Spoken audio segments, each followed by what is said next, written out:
नमो बुद्धाय। जय भीम, जय भारत, जय संविधान, जोहार साथियों, आज माननीय सर्वोच्च न्यायालय का एक जजमेंट आया है और उस जजमेंट में उन्होंने सरकार के एससी एसटी के रिजर्वेशन में जो कैटेगराइजेशन करने का, क्लासिफिकेशन करने का जो निर्णय था उसको जायज ठहरा दिया। तो क्या आप जानते हैं इससे एससी एसटी को कितना बड़ा नुकसान होने वाला है? इसी तरह की बातें ओबीसी के रिजर्वेशन में भी बंटवारे की चल रही हैं। कल को ओबीसी के रिजर्वेशन में भी बंटवारा ये लोग कर देंगे। यानी एससी एसटी ओबीसी समाज, जिसको हम बहुजन समाज कहते हैं, उस समाज को ये लोग टुकड़े टुकड़े में बांट देंगे और लगातार उनका इससे बहुत भारी नुकसान होने वाला है। हो सकता है जो लोग विस्तृत रूप से गहराई से ना सोच सकते हों वो लोग इसके असर के बारे में ना जान पाएं, लेकिन इसका बहुत गहरा असर होने वाला है, बहुत भारी नुकसान होने वाला है। इसका विरोध करना होगा। सर्वोच्च न्यायालय का जजमेंट है लेकिन निर्णय तो सरकार का है। मैं पूछना चाहता हूं, क्या केंद्र की सरकार ईडब्ल्यूएस का, जो जनरल कैटेगरी को ईडब्ल्यूएस के नाम पर रिजर्वेशन दिया गया है, क्या केंद्र की सरकार उसको भी क्लासिफिकेशन करेगी?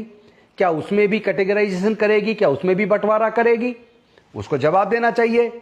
एक तरफ भारतीय जनता पार्टी और उनके नेता जाति पूछ रहे हैं, दूसरी तरफ धर्म और जाति के नाम पर नफरत फैला रहे हैं, और तीसरी तरफ अंधविश्वास और पाखंडवाद को बढ़ावा दे रहे हैं। और ये जो दलित, पिछड़े, आदिवासी समाज के लोग लोग हैं, वो बटे हुए हैं।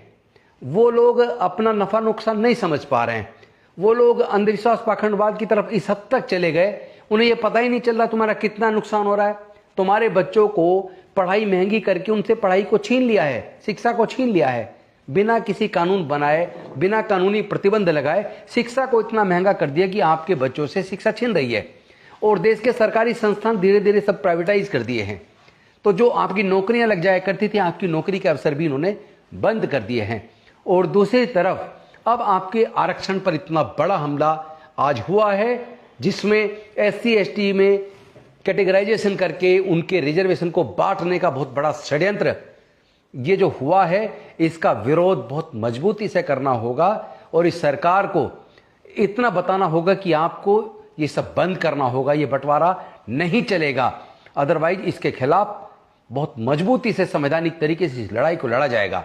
मैं अनुसूचित जाति, जनजाति, पिछड़े वर्ग के लोगों से निवेदन करना चाहता हूं, अपने हक अधिकार की रक्षा के लिए, इस बंटवारे को रोकने के लिए सामने आइए। हो सकता है कुछ लोग सोचे इस बंटवारे से फायदा खुश हो, लेकिन वो इसके कंसिक्वेंसेस को नहीं जानते। आपको कितना बड़ा नुकसान होने वाला है। आपकी बहुत सारी नौकरियां ये कह के कि नॉट फाउंड सुटेबल, कैंडिडेट नहीं मिला, काबिल कैंडिडेट नहीं मिला, आपकी वैकेंसीज को उसके बाद जनरल वैकेंसी में तब्दील करके उनको दे दिया जाएगा और आपका बहुत भारी नुकसान आने वाले समय में होने वाला है। इसलिए अपने हक अधिकार की लड़ाई को तेज कीजिए, आपस में एकजुट रहिए और मजबूती के साथ जुल्म के खिलाफ, इस बंटवारे के खिलाफ लड़िए।